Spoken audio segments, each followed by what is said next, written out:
Good morning and welcome again to the group exhibit Hydrogen and Fuel Cells at the Hanover Fair 2012. It's our 18th year here and we've got yet another interesting subject for you. This one is on hydrogen and fuel cells in Germany, state of the art. Please help me welcome on stage Dr. Ulrich Schmidtchen from Deutscher Wasserstoff und Brennstoffzellen-Verband, DWV.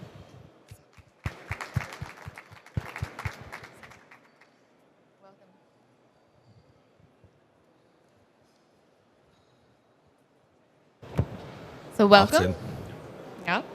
For those of us here who are not familiar with your organization, could you please introduce what it is that you do, who is involved, and how long you've been running?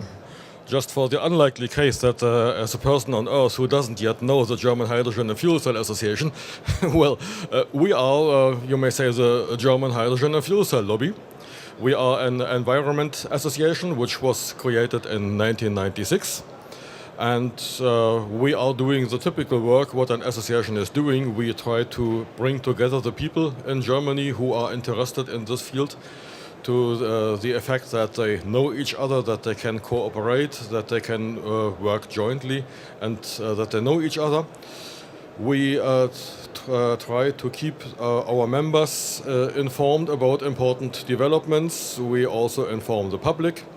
And we are getting on the nerves of the politicians, and we try to influence the politics, the legislation, the standardization, and so on in our direction. And well, we are, in a nutshell, doing what an association is doing. Right, good introduction. I think that clears it up. What sectors in Germany do you see hydrogen influencing? Well, for a long time, people who thought about hydrogen automatically thought about mobile applications, about road vehicles. And this is still an important application and probably the one which will be the first application of hydrogen which becomes important on a commercial scale. However, hydrogen and fuel cells are standing on two legs now. Because what is becoming equally important and maybe even more important in the long term is the storage of renewable power from excess wind power and so on. And the more and more the renewable sources increase their share in our grid, the more important this will become. And when we want to go to a sustainable energy system, we need energy storage devices and also energy transmission devices, which at this time we simply do not have, not even remotely. Well, hydrogen may not be such a great help in transmission of energy, but it is a great way to store energy. So the two main sectors being transportation and storage, you mentioned that you expect transportation will become relevant and commercially relevant sooner. Can you give us, would you be willing to make a bet about when that industry, transportation industry for hydrogen would become commercially viable? No, I don't bet by principle, but I simply repeat what the car makers say. They say, most of the great car makers say around the year 2015 we will start selling these cars to the ordinary customer. There are already many of these cars on the road. Here in Germany alone, more than 250, but they are all in the framework of demonstration projects, and they are given to selected people, and usually only for a certain time. What will then happen that these cars will be sold to normal users as their property. And I think one company, it's from southwest Germany, and it's not Porsche, they even say that they will come out in 2014. Others may come a little bit later. But these cars will soon be available for the normal person. Will you get one? It's a matter of money. Fair enough. So the other sector, storage, when do you see that becoming relevant? You said it might be a bit further off. Yes, this may take maybe another 10 years before we see the first real application of hydrogen as energy storage in the grid. And I mean on a really commercial scale, and not only as a demonstration project. There are already demonstration projects, but well, they are only for demonstration. However, this is a process which takes a lot of time. It's a lot of work to develop these storages, and it's also a long legal process. You need a lot of approvals from the mining legislation and so on. So it's not that easy. So what form do you see hydrogen taking? You mentioned the mining industry. No. I mean, how do you see hydrogen being stored? How do you store huge amounts of hydrogen? It's a good question. And pressure tanks, well, this will not be feasible. The best way to do it is in underground storage caverns. This is already done with natural gas. We know that it works. It works very well. And it is done in great scale, and more or less the same can be done with hydrogen. It's essentially really the same. But this is something which is not so easy to achieve, both technically and also legally. Okay, so first technically, hydrogen's a smaller molecule, more diffusive than methane, natural gas. Are there any demonstration sites, anybody proving that this is technologically feasible? We can learn from the experience which has been made with natural gas. And please take note that we still find natural gas in the earth, even though it has been there for many years. So it cannot be so bad. and hydrogen, well, it's a smaller molecule than methane, and it's also a bit more diffusive. But the difference is not by orders of magnitude. So it's essentially the same as natural gas. Are there good locations in Germany to carry out this storage? Yes, in particular here in Lower Saxony, the geological conditions are very good. There are salt deposits and other geological features which make it very easy to deposit, to store the hydrogen here. And this is also very fortunate because the bulk of the wind power in Germany is also here in the north. So, well, that is convenient. So are there any demonstrations? If there's no demonstrations yet, when are there any planned for the near future? Well, there is, to my knowledge, no demonstration of underground storage yet in Germany. There is a demonstration project with a normal pressure tank. It's in Brandenburg, about 100 kilometers northeast of Berlin. There is a hybrid power station where they are doing exactly this. They are making hydrogen by electrolysis from excess wind power, and they store it in pressure tanks. And well, what do you do with this hydrogen? They have various ways to use it. They can simply burn it in a power station. They mix it with biogas. They can sell it to filling stations. Various hydrogen filling stations in Berlin now get green hydrogen from this place because it's made from wind power. Or they sell it to Greenpeace Energy, a gas supplier which is now offering to customers something they call wind gas, which is quite simply hydrogen which is generated from wind power excess. Okay, so you mentioned storing underground and storing in tanks. What about the idea of feeding into the natural gas pipeline that already exists, taking advantage of infrastructure that's already there? Well, if it's absolutely necessary, this can be done. This is, of course, not a long-term solution, because in the long term we will have no natural gas anymore. And it's also a pretty silly way to dispose of the hydrogen, because once it is in the gas grid, it's gone. The only benefit you have from it is that you have more gas to burn. But there are more intelligent things you can do with hydrogen, for example, feeding it into a fuel cell. You will never get the gas. You will never get the hydrogen out again from the gas grid. True, it would be hard to separate. Let's switch gears for a moment. And you mentioned one of the main aims of your organization is political lobbying. Would you say that you've helped in getting hydrogen on the agenda politically here in Germany? Well, the German Hydrogen and Fuel Cell Association is almost as old as this joint show here, because this dates from 1995 and we from 1996. And when our association was formed in 1996, we were essentially a dozen of loonies. And when you look at the situation today, the topic has really arrived on the political agenda and also in the public acceptance. We do not pretend that this has been our our work alone, but we are quite certain that we have contributed to this. So you're saying that it has arrived on the political agenda. Yes, quite definitely. What evidence do you have of this, that politicians are really taking this seriously? Well, for example, that the hydrogen and fuel cells are part of the energy program of the federal government, and also that many of the states of the Federal Republic care a lot for this topic. You just can look how many politicians, both from the federation and also from the states, have appeared here on this joint show. There does seem to be a fair bit of interest. So coming back to the title of this talk, which is about the state of the art of fuel cells and hydrogen in Germany. In your opinion, what is state of the art? What excites you about hydrogen and fuel cells right now, from impressions from this trade show today? Well, from what I see here and from what I read and hear and listen to elsewhere, the state of the art is very good. We are making very good progress, and I think in terms of hydrogen and fuel cells, Germany is the leading country in Europe.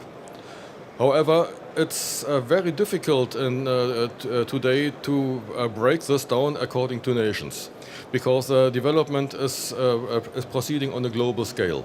Just look at the big car makers; they are acting globally. They don't make cars for Germany and another car for the UK and another car for Japan. They make one car which fits all the world, and this car is also developed in quite different places around the world. And after all, the problems, the challenges we are facing, they are global, and so must be the solutions. So does your organization have an agenda outside of Germany in that case? Well, we are active in Germany, but we cooperate a lot with our partners in other countries, in particular the European Hydrogen Association, of which the DWV was a co-founder. And we are doing a lot to support the development in other countries. Okay. So your organization, being 17 years now, you said, sorry. At what point would you pat yourself on the back and say, we're done, it's a success, hydrogen and fuel cells are accepted in Germany? Maybe when the industry is profitable, or will you ever stop? Well, when was the time when you could say the internal combustion engine car has been accepted and was a success? I'm sure it's somewhere in the past. But they are still working on the ICE car, and there are also still associations promoting the ICE car. So I don't see it happen very soon that we will say our work is done. Fair enough. Do you see this industry being accepted and profitable, most companies in the industry profitable in your lifetime? Tell me how long I will live. Okay. Okay, in the lifetime I still have statistically, yes. Right, well, I hope so. So, are there any questions from the audience at this time? So, another interesting subject that you've been working on is on the safety of hydrogen. In fact, you've got another talk tomorrow on Who Cares for Safety at 1 p.m. here on Friday. But you've recently put out a publication on this subject. Could you tell us a little bit more about that?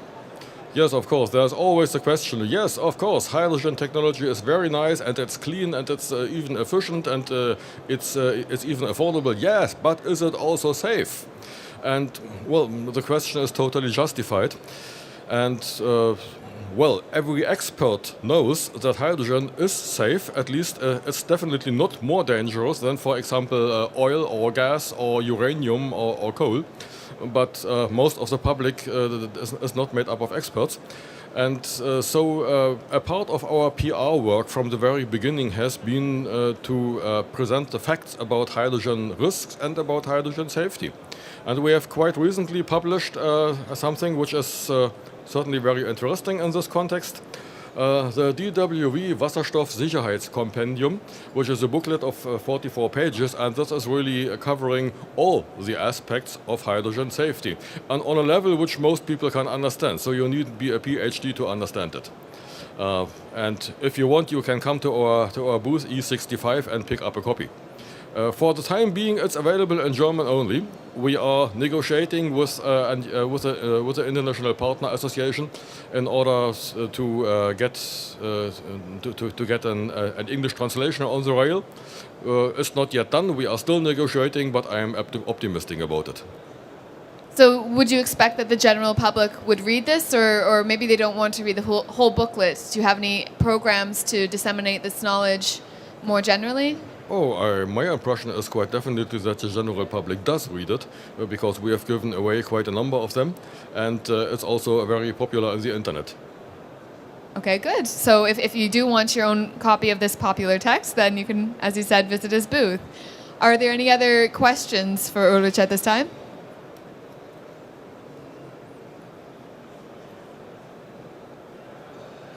Good afternoon. I just wanted to ask, what are your views for solid-state hydrogen storage? And if not that, which storage method do you think is the most applicable right now? And what's the best way of transporting hydrogen to the filling stations? Fortunately, there are quite a number and quite different ways to store hydrogen.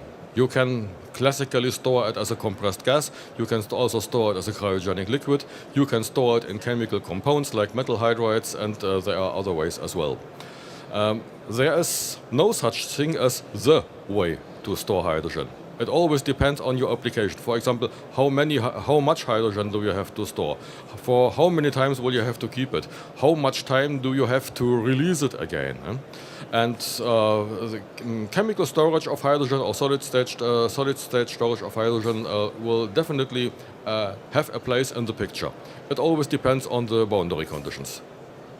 And your other question was on the best way to transport it then? To filling stations? This is quite similar. The main question is, how far is the filling station from the source? And on this basis, you can determine whether you transport the hydrogen as a gas or whether you do it as a liquid. It is a trade-off, because liquefaction consumes a lot of energy, but you save a lot of energy when you send only one lorry to the customer and not 7. And of course, you can also transport hydrogen by pipelines, which is already done in the chemical industries to a scale which is not neglectable. Are there any other questions at this time?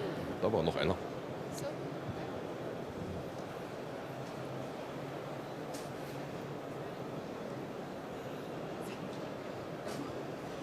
Hello. What about opportunities working together with the forum and this forum? Hydrogen has its advantages and its disadvantages, and the pure battery, electric mobility-driven cars have their own disadvantages. I see a big opportunity of working together as a good, clean range extender. Could you comment on this, and how do you see it as a possibility of accelerating the market? Because I think mobility is a very important thing for the people, and people want to invest their own money in it. So this could be an opportunity. Well, hello. This is, I think, the great key word today: electric mobility or electromobility or whatever you call it. Well. Batteries are quite definitely a key feature of electromobility, but so is the fuel cell. We don't see a competition between the pure battery car and the fuel cell car, because they have different ranges of application. Pure battery cars are very good for the city. They are usually smaller cars with a short range. And this covers the mobility demands of many people for most of the time. However, when you need a bigger car and when you have longer distances to travel, there is no way around the fuel cell. So I think they do not compete with each other. We do not have to say either or, but they will have to contribute. Do you envision any hybrid systems where you'd have both hydrogen and electric cars work in one vehicle? Essentially, a fuel cell car is a hybrid car. It has a fuel cell and a battery. And yes, fuel cell cars are battery cars as well. But the battery is much smaller and it doesn't serve exactly the same purpose. Any other questions? So? Okay, well, if you will join me in thanking Ulrich for a very interesting talk. So?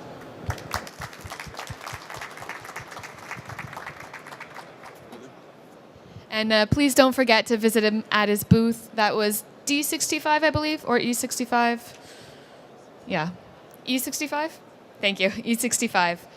We have a little break for about 20 minutes, and coming up at 12:20 is another interesting talk with Klaus Steinhardt, and it's on Ulmer Stromshuttle integration platform for PEM fuel cell stacks. Thank you.